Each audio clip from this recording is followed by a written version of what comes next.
is in the studio talking yoga, and I'm just saying that because I can never say how to say the name of your yoga studio.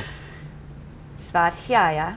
Svadhyaya. There you go, see? You just got to say it a bunch of times. Yeah, I got to say it a bunch of times, and you got to help me every time I do it, unfortunately. I like the other new name. Yeah. Lake Tahoe Yoga School. Yeah. Did I say it right? Yeah. Yeah. What? See, that That's different then. No, that's teaching.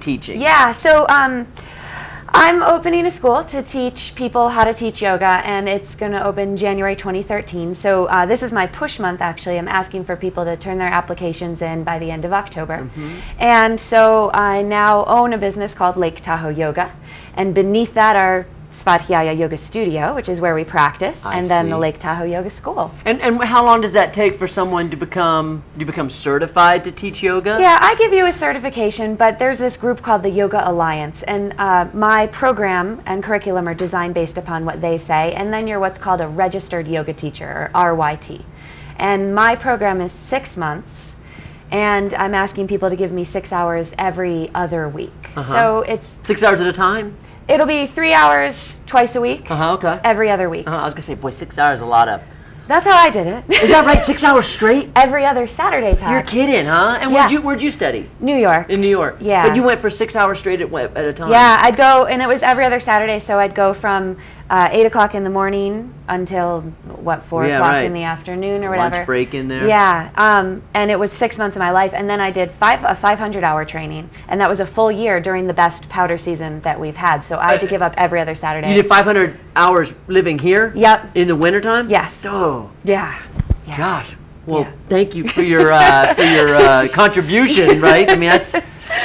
I know too that today you're fired up to go out and do a little bit of community service, which I'm a big advocate. It's taken me a while in my life to realize how important it is for our country, for our community, that all of us are finding some place that works for us to give back, and you found something that you're going to be involved in today. Well, so I've been involved in Tahoe Area Mountain Bike Association for since they began. Actually, I was the first business sponsor that they ever had. How far back?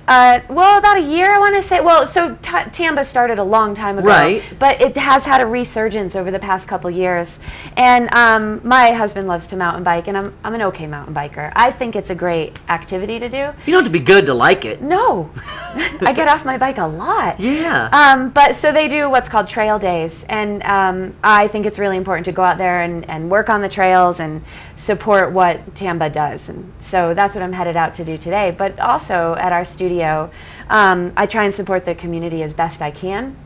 And once a month we offer what's called community yoga, and it's a donation class. And actually this Friday we're doing our community class for the month, and we're calling it Art Flow. And I'm inviting people to come in. You don't have to sign up or anything, but you get to go home with your own original piece of yoga-inspired artwork. Wow. So that's this Friday from 6 to 7:30, and all the proceeds that we collect this month will be donated to Tahoe Arts Project. That's Yet cool. Another awesome not-for-profit in our community. Yeah, I love, a lot of businesses I find will come in here and talk and say, we do a lot for the community. And there was one just recently, and I could never really figure out what they actually did. Yours is very clear. I'm going to go out today and work on the trails. Yeah. And I think everybody should find something like that, whether it be they like to work on trails, they like to do a cleanup at a climbing area, or they want to volunteer for some seniors. But it to me, the businesses and then us as individuals, it's the best thing we can do for service to country and community. I think it's awesome. So. And it builds our community, and I think it's so important that, I have a business that makes money sometimes, and I think it's important to support those businesses that don't. Totally. I had something else to say about that, but now it's just fallen That's okay. out of That my happens to head. me all the time. Maybe it'll come to you. Yeah, after we're done. Talk a little. I know, totally on the ride home. Talk a little bit about the classes and schedule at Svadhyaya Yoga Studio. At Svadhyaya. Say it again. Svadhyaya. Svadhyaya. You could just call it I think. Yeah, yoga. Tell me the schedule. Talk about the schedule. So we're on our fall schedule now. Every 3 months the schedule shifts. I try not to shift it too much. Of course, come January it'll shift significantly because I'll open the yoga school. But we have Well, I have 3 fabulous teachers. One who teaches a yin style, which is all relaxed stretching and just mellow relaxation type poses.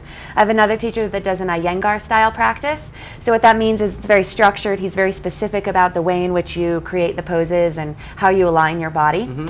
What if you're stiff like me? Like you're like, hey, I'm a little beat up. Like you're like, hey, you're not in the perfect position. Yeah, well, that's not the right class then for me. Well, actually, it would be, because he'd come over and he'd say, here, use a block, use a strap, use this tool so that you can figure out how to create this pose for your body. And then I have this other fabulous teacher, Jamie, and she does all flowy stuff. So she's all about inhaling and moving into a pose and then shifting into the next pose, and then she'll torture you and make you stay in a pose for a while. And then you get me.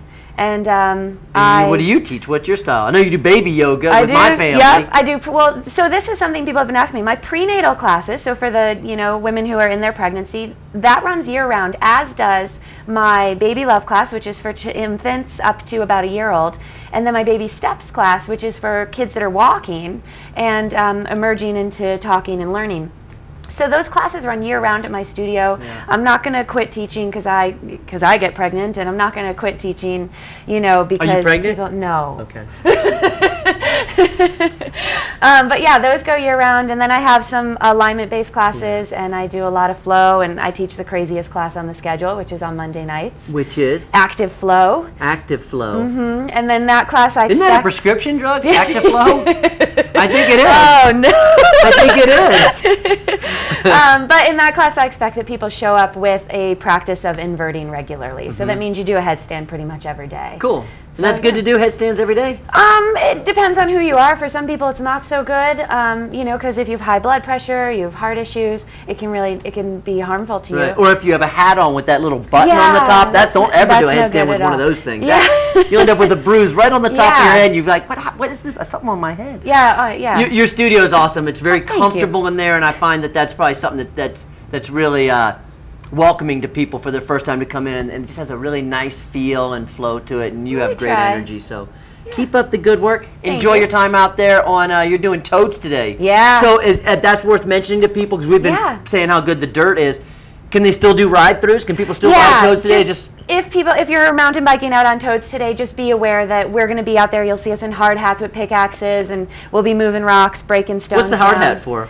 Because we're doing trail work. When you're carrying a big sledgehammer, man, you don't want that stuff hitting you in the head. The other thing to consider, too, if you're out there, be very careful. It is that time of year with the falling pine cones. Yes. And as you know, 60 to 80 people a year, they're maimed, killed, or injured from falling pine cones in Lake Tahoe. Today from Svadhyaya Yoga Studio. She said it. We'll be right back.